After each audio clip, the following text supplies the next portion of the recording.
one moment a gift most humans never receive in a lifetime. Stand by for action. This is the Bob and Jeff Show, starring Bob Lutz. What I do on this show doesn't matter. My legacy is cemented. I'm good with the listeners. They adore me. And what I say doesn't matter. Jeff Lutz. All you do is make it about you. During the show, I want to be available and accessible. Excellent. 97.5 and 1240 KFH. Stand by for action. Hello again, everybody. It is the Bob and Jeff Show. Jason Duda, we snuck Duda in today for Jeff. I'm here. He is here and excited to be here. We're both excited to be here on a beautiful Wednesday. Kind of crisp outside today. Feels good. I like it. Feels good. Happy to have you along. We got a good show. We're going to emphasize high school football playoffs today with a couple really, really outstanding coaches. 225 Dylan Schmidt from Andale.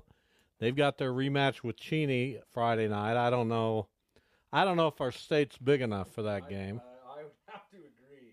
That's like that's got every. Turn your mic.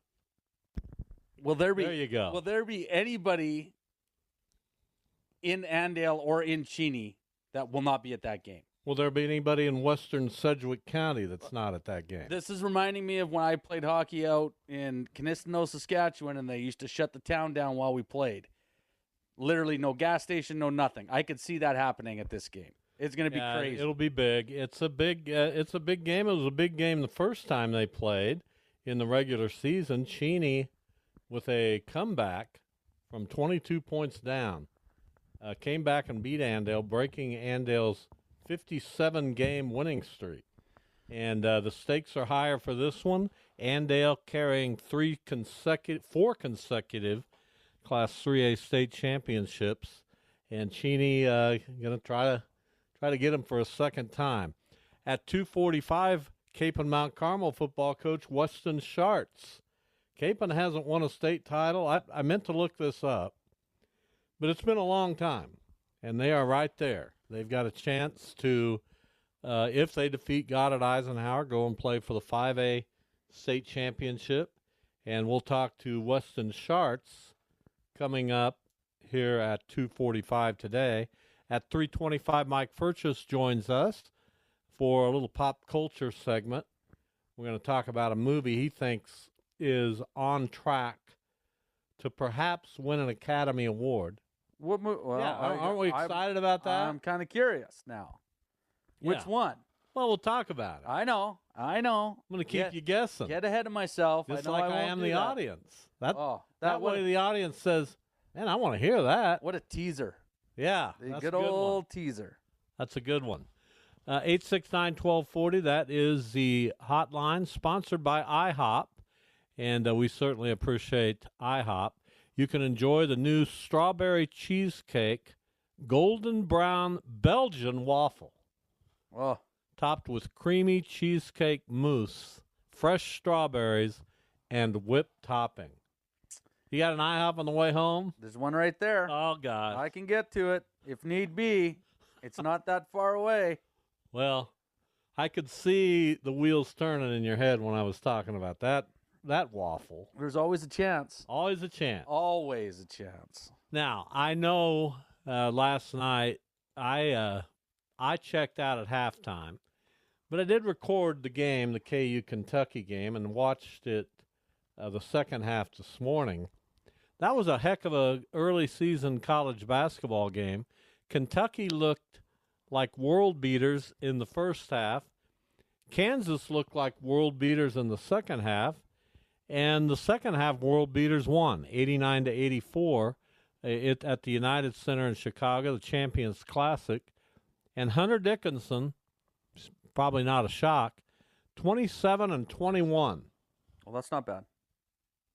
That's not bad. Yeah, he's probably on his way to being a first-team All-American. And Kentucky, they're young guys. Boy, they shot the lights out in the first half and not so much in the second. But Kentucky looks like it has the potential to be a typical, or what we think of as a good Kentucky team. I like their team, but I also like Kansas. Kansas is loaded with veterans. They got some young guys that look like they'll continue to progress. DeJuan Harris was outstanding. He scored 23 points and had his typical great floor game. And there's where we are with Kansas. Only 4 points off their bench. But I don't know if that's a huge concern at this point of the season or not. Well, like you said, they're loaded, so you see only 4 points. It doesn't look good, but come on. It's Kansas. When are we ever that concerned about Kansas? We're never concerned about Kansas. But this team is, like you said, they're loaded for bear. Well, they're starting 4 5. points. I don't think we worry about what's going on the bench. Their starting 5 is the best starting 5 in America. Yeah, there's no reason to worry about their bench points. But I guess since we have to talk about it, you got to find something. So 4 points off the bench, not very good. But yet they've put up 89. Right. So it's okay. Maybe they colors look good. Maybe they get 6 Adams. points next game. They score 91. They're scoring 90 points a game. They're going to win most of them. KJ Adams was really good. They're going to be okay. They did start a youngster in their backcourt who didn't do a whole lot, and we'll see. But it's early. They're going to Hawaii. We're going to play in Maui, but the fires that ravaged Maui, the Maui Classic now going to be played on the Big Island, and that field for that tournament, although KU plays Chaminade in the first round, that field is loaded. Should be a good tournament. And we'll learn. I love these tournaments in November. Well, they're wall to wall. You get to just sit down and watch college basketball. Lots of good matchups. That's the key for me, Bob, is that in these tournaments, there's usually, like the first round, no, Chaminade, we're not. But after that, you're going to see some good basketball. You're going to see some good teams, and you can see where a lot of these teams kind of are. That's what's fun about these tournaments. Besides the fact, like you said, wall to wall, turn on ESPN and just leave it there all day. Yeah, that's good stuff. And I'll tell you, I'm spending quite a bit of time on outlets other than ESPN watching college basketball because the Big East is interesting. They got a lot of good teams, and they're on Fox, so I've watched some of that. It's college basketball time. We got college basketball, college football, the NFL, the NBA. We got so much going on right. The National Hockey League. Mm-hmm. Let's throw them a bone. Yeah, just toss it out there for them. Give them something. That's right. Boston Bruins going to be tough this year. What a great analysis that is. You're welcome, Max. That's got to throw the kid a bone. Have they lost yet? I think they've lost once. I haven't checked in the last few days, but they won again last night. I think they played last night. That's just crazy. Let's see where and I don't want to get hung up on the Boston Bruins, but they're 12-1. Yeah, not bad. They're on pace to break their record from last year. Now the Rangers are 11-2. The Stars are 11-3. The Vegas Golden Knights are 12-3, and Vancouver, which I heard just had a big injury or something. Vancouver. Oh, I didn't catch that. Or Edmonton. Oh, did that? Yeah, Draisaitl, I think, got hurt. There you go. See, I knew that. Attaboy. Who's holding? Max isn't going to tell me now. I don't know who's holding, but whoever it is. K-State Dave has returned. K-State Dave has returned. Hello, Dave. Yes, hello, Bob. And Hello. haven't talked to you. I haven't talked to you for a year. I don't think I haven't talked to you since K-State played Alabama. What's been hello, the deal, Jason, Dave? too. Hello, Jason. I haven't talked to you for a long time too. I'm glad you're on. Good to hear from you. On here. Yes. I'm on a different shift now, so I'm getting off at 1:30. I've been listening to you, but I can't call in at work. But I'm getting off at 1:30. But I've got a couple things I want to say. First, about K-State. I'll tell you, when they're good, they could beat anybody in the country. And you know that, Bob. When they're good, well, they could compete with the top 5. There's no doubt about that. But when they're bad, they're bad. And I'll tell you, I go back to that Texas game. I still don't understand why they didn't kick that field goal when it's 4th and 4. Now, I can understand if they're inside the 2-yard line, yes, go for it for the win. But they had momentum. You got to extend that game one more time. And that one's behind us, Dave. What about this game Saturday? Well, I'm going to tell you why. Because we could have won we could have got the Big 12 championship if we'd have won that game. You still can. Yeah. Well, yes, we can. Yes, Bob. Yes, we can. But we got to beat a tough KU team. But at least we got the 2 quarterbacks down, and then we still got a tough Iowa State team that's on a roll at home. So it's not going to be easy. But I'm feeling good. I don't even know why this rumors about Kleiman going A&M. I mean, hell, he'd be. Have you seen what A&M pays coaches? Yeah, that's of why. Course. That's why. He's got to be flattered. Let me tell you something about life. Not that you need me to tell you about life. This is going to be great. Hey, if you're in an I'm easy only chair, I 5 want years you to younger than lean you, back Bob. and listen, I'm about Dave. your age range. I'm going to tell you about life, and I don't care how old you are. If Texas A&M really wants Chris Kleiman, they're going to get Chris Kleiman. That's the way this stuff works. If they want to pay enough to get Chris Kleiman, he'll be in College Station before you can say College Station. whatever. So that's how he'll that be there stuff tomorrow. works. Yes. Yes, of course he'll be there tomorrow.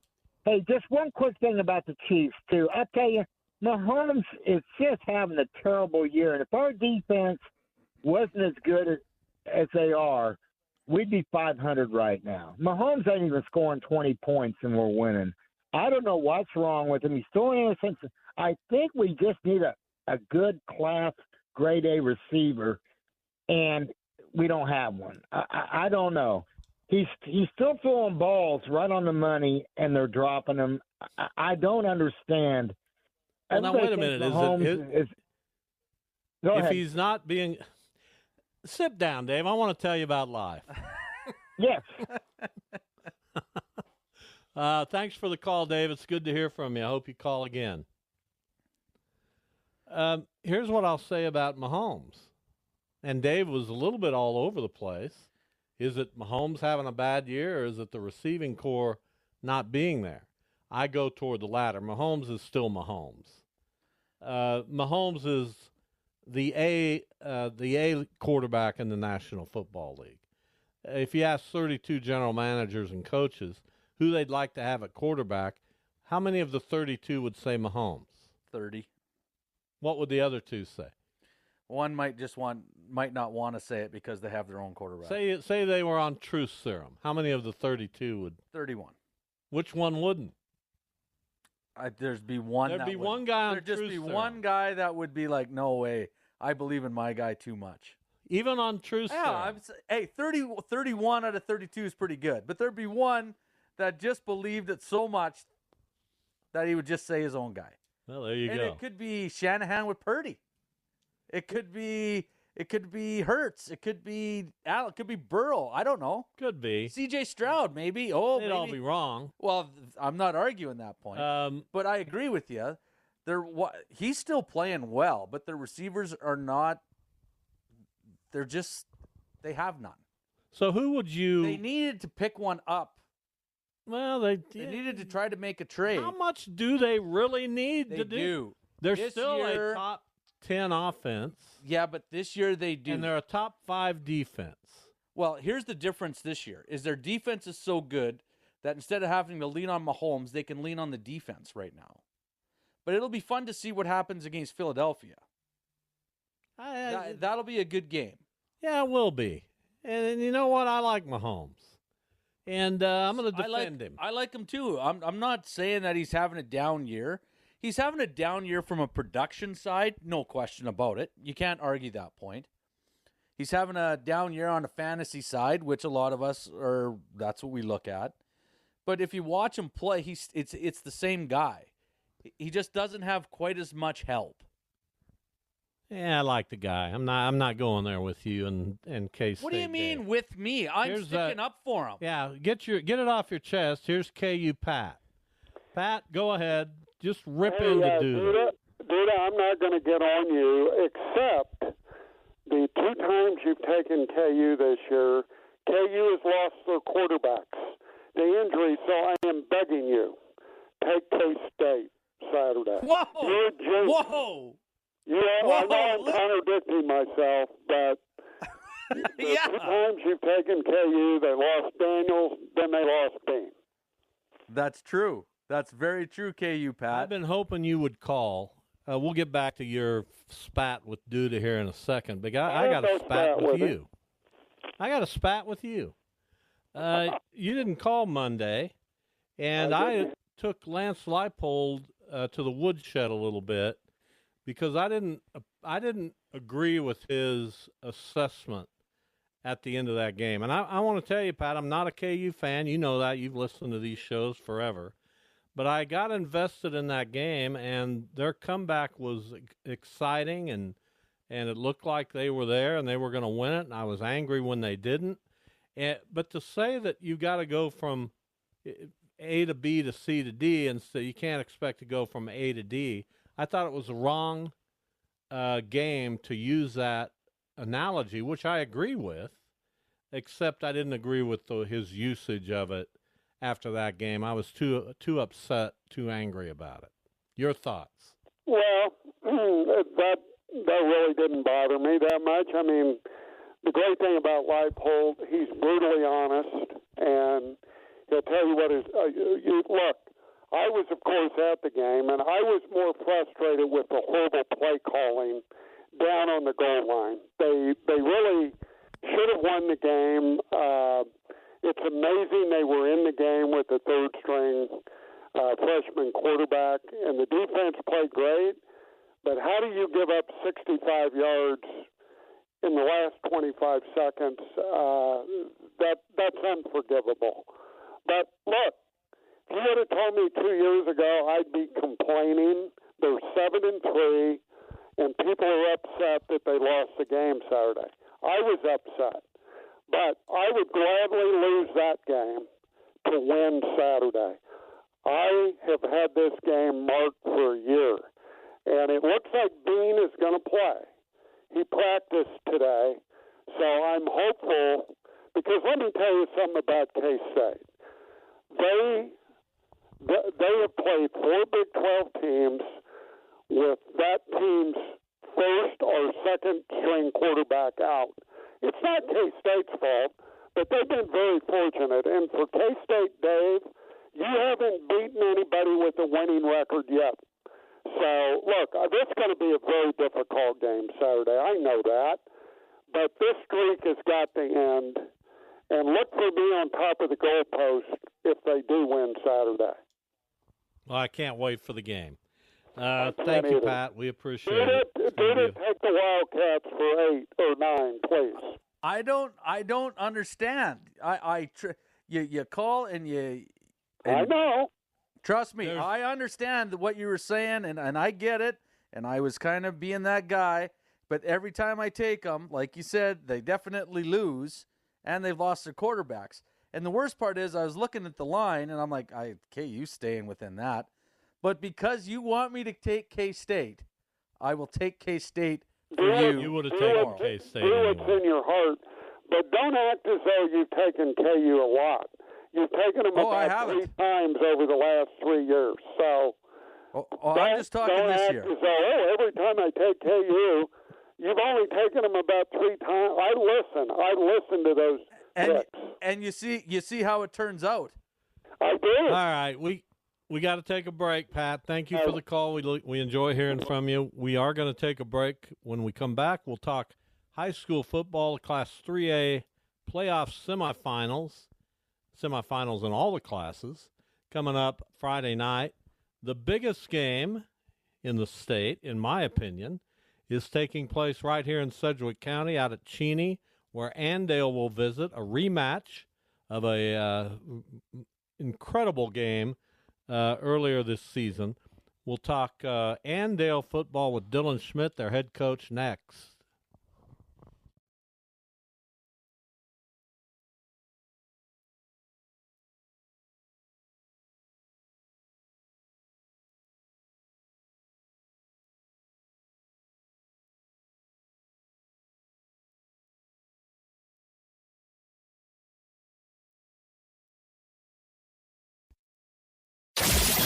This is the Bob and Jeff Show on 97.5 and 1240 KFH. Here's Dylan Schmidt, the head football coach at Andale. Dylan, welcome. How are you today? Good, doing well. Thanks for having me on, guys. You bet. So I don't think I probably need to tell you how interested not only we are in the game coming up Friday night at Cheney, but pretty much every high school football fan in our area and probably beyond. This has all kinds of storylines. If you were a reporter, which storyline would you pursue first? Oh, I'd probably be a little biased, and I'd probably talk about the run that Andale's been on and whether they can keep it up. And, obviously with what happened the first time we played them, it adds another element there. And I know that first game was incredible.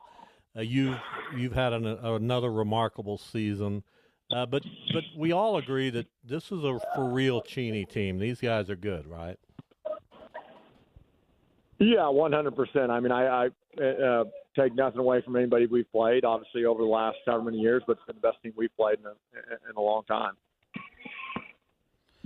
Coach, I know it's not easy and nobody likes to lose, but was there some sort of possible relief after winning 57 in a row and not losing in a decade and everything else that you guys have accomplished there? After you got over the loss and got to practice the next week, was there a little bit of relief not having to worry about that streak? I can't wait to hear this answer, Dylan. Yeah, I mean, not for me.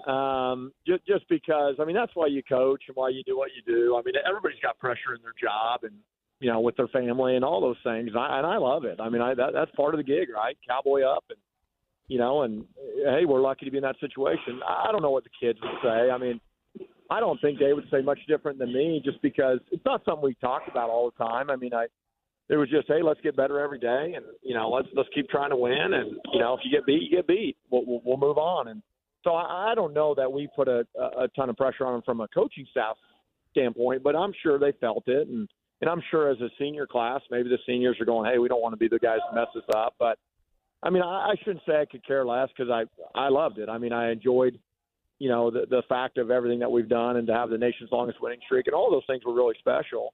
But, I mean, it's just that's how sport goes. That's how life goes. It's, hey, you're going to get beat and, and, hey, give it your all. And if it happens, it happens. But as long as it keeps going, let's enjoy it. Let's keep this thing rolling. So I was definitely disappointed. I felt like I got punched in the gut. But, I mean, you knew that time was coming, and, credit to Cheney. They played better than us that night.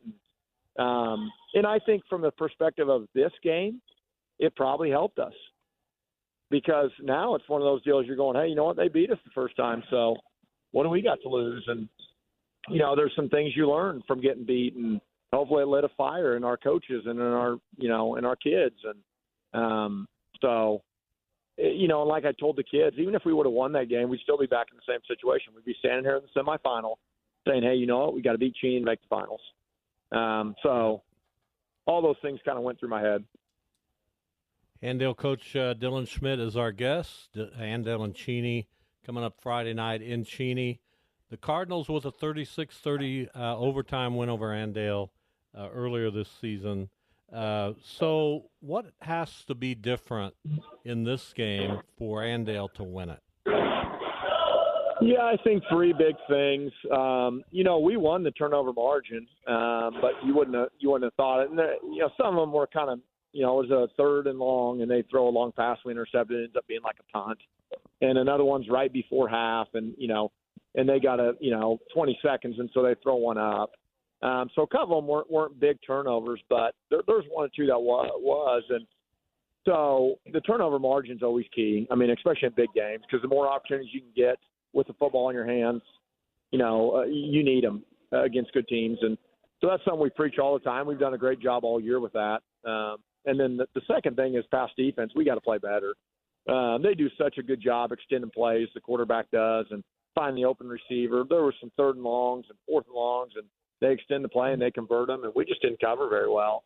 And then the last thing to kind of go along with that is just being able to run the football better. They did a good job against our running game. I mean, they kind of stuffed us, and we were able to complete some play actions and do some stuff, but we got to be able to pound it out. We had the ball up by 8 with about 4 to 5 minutes to go in the game, and we couldn't run out the clock. We had to turn around and punt it, and then they came down and scored. And so if we can do those three things better, then I like our chances.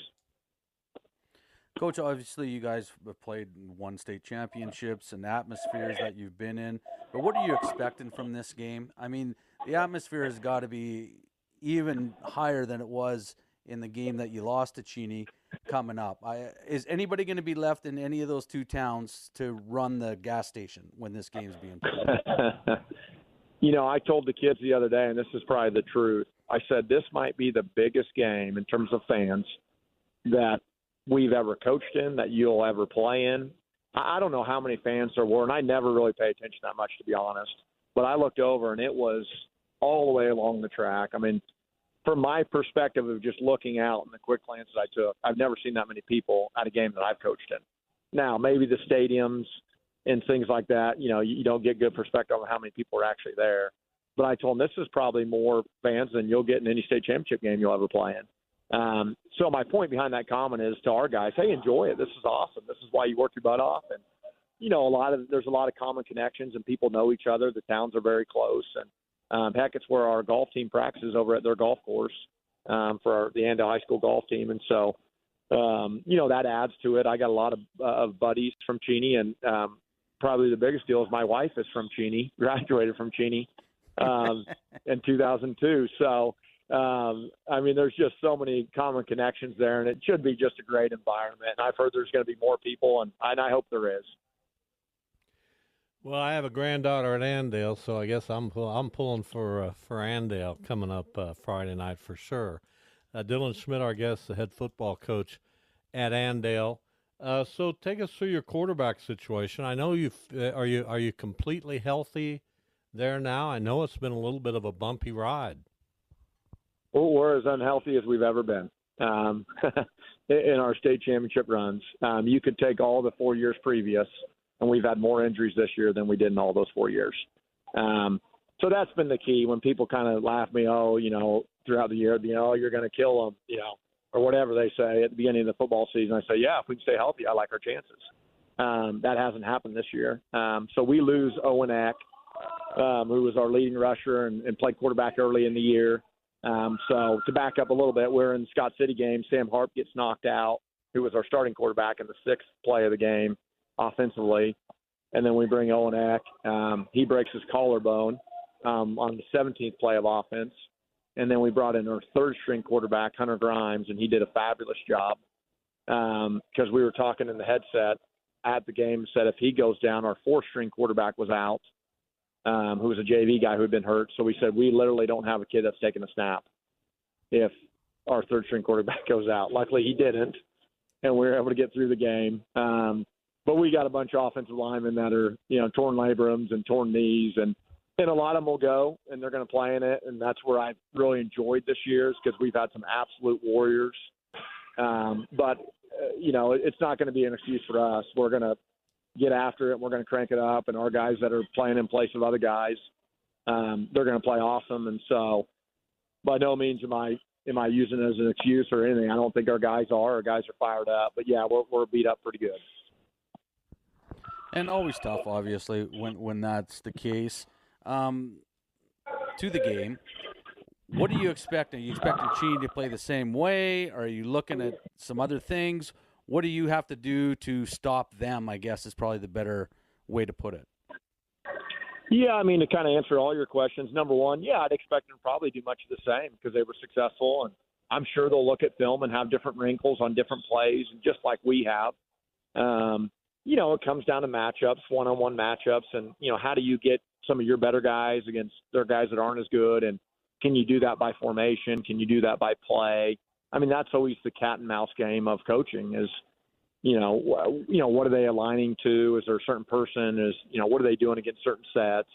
And that's why it's beneficial to play them, the first time, because you can see that. And I think going into any game, and this is probably the case for me, is that, I walked in that game or went in that game thinking, hey, we'll be able to run the ball. We'll be able to do this and that. And some of the things we were not able to do as well as we thought. And so, you say, okay, do you get better at that, or do you change what you do? And it's a little bit of both. We've definitely made some schematic changes, and like I said, we'll have some personnel changes as well, just based on injury and some other things. But it's all the above. That's coaching. Is can we come up with a game plan that's more effective? Because obviously the one we had before was not. That's why we got beat. But we did a lot of good things too, and I know they did as well. So I just think it's going to be a heck of a football game, and it's always going to come down to big plays and those things I talked about earlier. The turnover margin and how do we defend them pass wise, and can we run the football? And so we've definitely put in some different wrinkles on our end, and I'm sure they have too. Andale Cheney, Friday night in Cheney, Class 3A semifinals. If you leave now, you can probably get a seat in the bleachers. That would be my guess. So Dylan, you had a bunch of special players over your coaching career at Andale. You know what a special player looks like. Jack Voss is a special player for Cheney, isn't he? Yeah, he is. I'll say this about him. I compared him to Tim Tebow. And not that they play the same position, because they don't. Obviously, both he could play running back. I'm sure he could play quarterback too. His brother was a heck of a quarterback, but he's playing receiver for him. But it's the energy level that he brings, and you can tell he rallies the troops. And I watched a little bit of that documentary called Swamp Kings, and Urban Meyer's talking about being able to get Tim Tebow and recruiting him, and how he got everybody to play hard. And that's who I would compare Jack Vogt to, is that you can just tell that he rallies the troops and he gets everybody to play hard, and he plays with a ton of energy and passion. And, I don't know where he'll go to play college football. I know he's got a deal there, a preferred walk-on at New Mexico State. It's too bad he's not a bigger kid. I bet he's 5'10", 5'11", 180 pounds, but he plays like he's 6'2", 6'3", 210. He's good on defense. He's good on offense. He's good on special teams. He's absolutely a guy that you have to count for and think about when you're drawing plays up. And, and I don't know him well. I know the family a little bit. I think the best part about all of it is that I've heard he's an unbelievable kid. And, those are kids, obviously, that you cheer for and want to do well. I hope he doesn't do that well Friday night. But from the, outside looking in, it's those are fun kids to be around. Those are fun kids to coach. And you mentioned special players, and no doubt about it, he's an unbelievable player. Well, it's just going to be a fantastic football game. Andale's been in a bunch of those with Dylan Schmidt as their leader. We appreciate it, Dylan. Good luck Friday night. Hey, I appreciate you guys having me on. I appreciate the interest in our program, and I couldn't agree more. It's going to be a heck of a game. All right, we'll talk to you soon. There you go. The winner of that game, I hope they win 3A. I don't even know who's on the other side. I don't think it matters. I think whoever wins this game probably does win. Let's hope so. Oh, I do. But, man, it's almost worth a drive out there to go watch that. But I don't know, like you said, I have to park a mile away in order to I don't know, if I was a lot younger, I might do it, but I don't think I want to do it Friday. Oh, I'm sure if you told them you were coming, they'd probably save you a spot right up by the the bench. Well, I don't know if by the bench. That's what I'd ask for. Oh, you'd want a bench, not even up in the press box? No, bench. Just by the bench. Well, they'd probably do that for you. Oh, that's funny. Weston Schartz joins us, veteran football coach at Cape and Mount Carmel. They are playing Goddard Eisenhower on Friday night out at Southeast High School. That winner goes to represent the West in the 5A title game next week. Weston, how the heck are you? Bob, all I ask is that you play a song I know next time I'm on, because I've never heard that song before. We'll do our best. Weston, I've been trying to get them to play a song I know for 7 years, so they're not going to do it. I know it. It's pure misery. I get it. It is. Thank God I got somebody on my side. So you've had a heck of a season, one loss for Cape and Mount Carmel. way back in September against Northwest. You put up 35 points in that game. Your offense has been absolutely amazing, led by Amari Elias, who had, 350 yards on the ground against Maize South last week. This offense, Weston, did you see this kind of offense coming? Did you know that Capon would be able to score like this? Last year we scored at a high clip, too. We just couldn't stop anybody. And we lost 4 close games. This year we're winning the close games. We had a pretty good offense last year. Everybody says we're a simple offense, high formation, run trap, run blast. We're multiple sets. I didn't see it quite where it is, but, I never dreamed we'd put up 57 points against May South. They're a very good football team, and things are just clicking at the right time. And when you have a good offensive line like we do, and Amari Elias can make a lot of people look good, so he's a pretty good running back. Well, you got Goddard Eisenhower coming up. What do you know about them? Is there certain guys you got to keep an eye on? What's the? Don't have to give us the game plan. I understand that, but what are your thoughts? You know what? I watch them.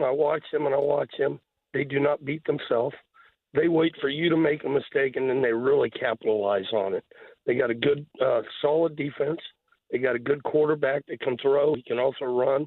Their running back is really explosive. They got a good line, and they've won 10 games. Anybody that's won 10 games at this point has a good football team. They're hungry. I don't know their coach, but I know a lot of people speak highly of them. It's a good football community. It's a great matchup for us, and if we can stop their running game and keep their quarterback in check, we think we got a great chance. But we don't go into that game thinking that we're going to put up 40 or 50 points either, because they haven't given up that many points. I think maybe 28 or 30 is the most they've given up in a game. Well, I've got those numbers for you, and of course I always check the numbers when you provide them, and usually find some kind of a mistake. You must love when you have – Weston, you must love knowing that you're calling the show and going to have to listen to him for 15 minutes. Well, I can't wait. I love misery. Go ahead, though, Bob. Give me some numbers.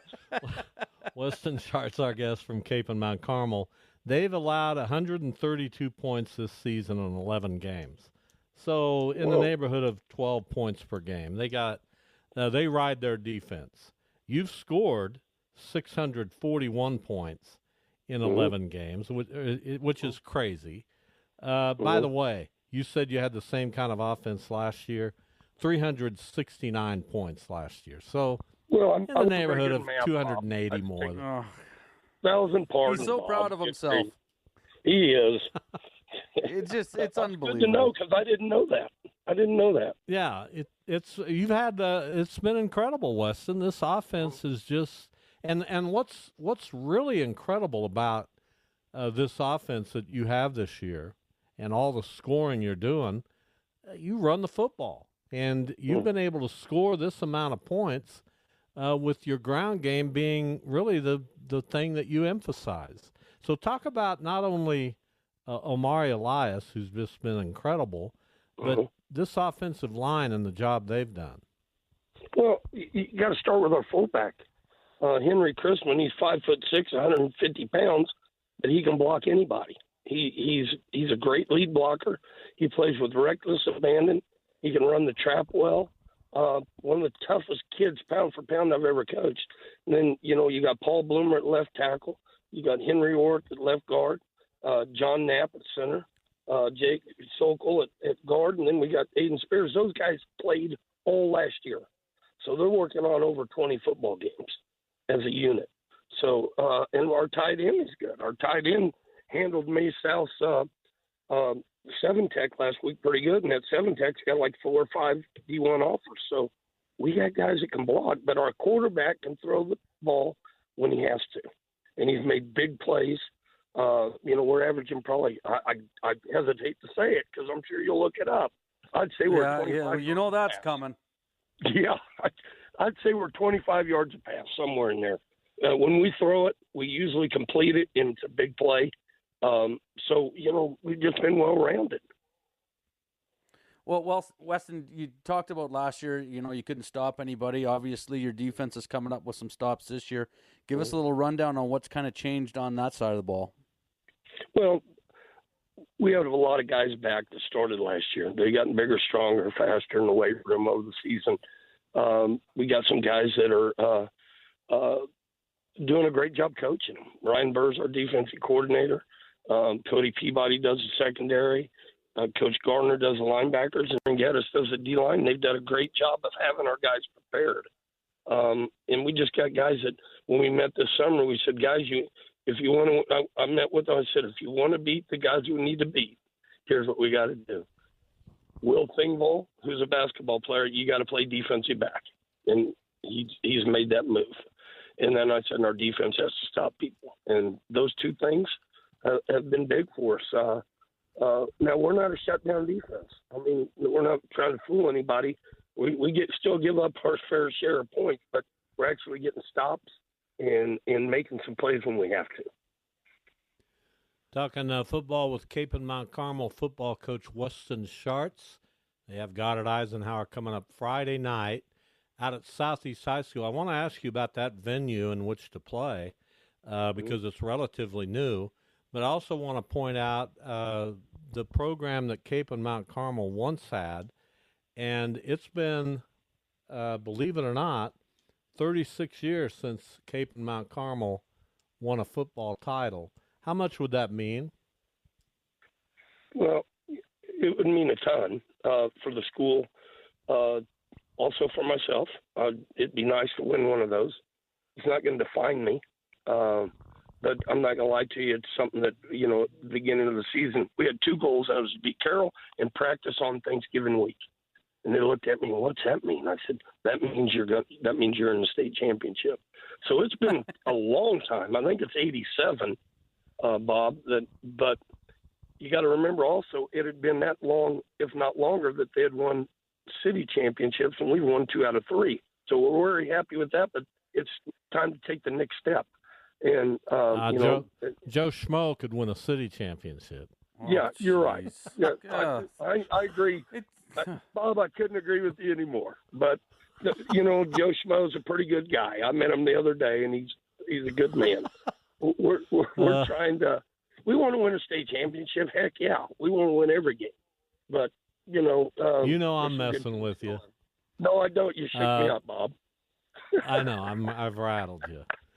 So tell me about that venue at Southeast. You're a former Buffalo. Oh, yeah. You played there and on some of the best teams in the history of the state of Kansas.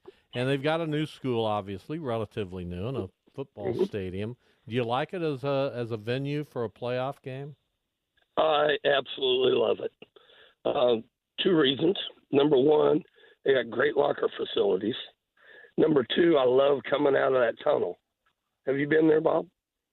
I have. I have not been to a game there, though. Yeah, just coming out of that tunnel is really cool. Since we play all of our home games at Stryker, and every stinking year, playoff time comes, and we're hosting games, and they say, oh, you can't come because we're doing a soccer tournament or this or that. So we really don't have a home field. So the administration got together, and we got together and said, hey, we need a home field. So I said, let's play at Southeast. It's a good venue. It's nice. It's just a good place to play, and we're excited to play there. There was a couple other venues they said, and I said, I don't want any part of those. It just seemed like, who wants to play at Heights? Who wants to play at South? That's their field. This is the one that's pretty close to us, and it's always nice to go back to Southeast, and win some football games there. I'm just kind of curious on what the kids think about that. You play your home games at Stryker; they're not at Cape N, and then you're playing at Southeast. Do they care, or do they kind of just take that as this is our home field?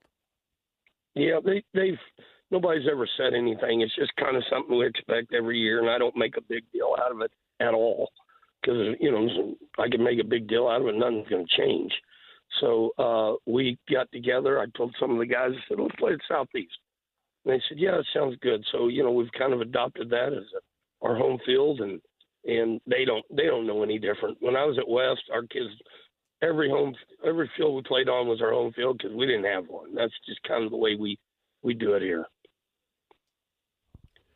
641 points in 11 games this year for Cape and Mount Carmel. I don't know that I've ever seen anything like that. You're an offensive guru, Coach Schartz. Thanks for what being I on know the show X&O today. wise is amazing. It's totally amazing, Bob. I agree with you. Isn't it nice, though, Weston, that at the end of the 15 minutes, he kind of throws you a pat on the back and then wants you to hang up? Yeah, he does. He's getting ready to say, best of luck. There goes my good friend Weston. Right, Bob? I do wish you the best of luck. I think know it's you awesome. do. I agree with you. We go back you'll, a long ways, Bob. I mean, a long ways. I tell you one thing that's not going to happen. You're not going to give any pregame speeches, because every time you've been around for pregame speech, we get our butt beat. So stay at home, pet your dog, play with your baseball card collection, and watch it on the internet. That's the best Who is thing. going to give your pregame speech this week? Do you have somebody to give one? I'm pretty good at it, Bob. I'll handle this one. There you go. I don't blame you. Thanks, Weston. We appreciate it. There goes Weston. See you later. There you go. Weston Schartz, the head football coach at Cape and Mount Carmel. I did not realize. I knew their offense had been high-powered. Yeah, that's crazy numbers. That's a lot of points. And they score them every week, and they just, they beat Maize South 53-43, or 57-47, or whatever it was. Maize South just continued to score, but Capen answered, and Capen just overwhelms you offensively. And so that game against Eisenhower, which is allowed only 12 points per game, Capen scored around 60. That's an interesting clash of styles. No question. And I'm looking forward to seeing how that thing comes out on Friday night. All right, time for a break. We've got Mike Purchase in hour number 2. We'll talk some pop culture with Mike. It'll be yours truly and Jason Duda. Jive Talk after the break.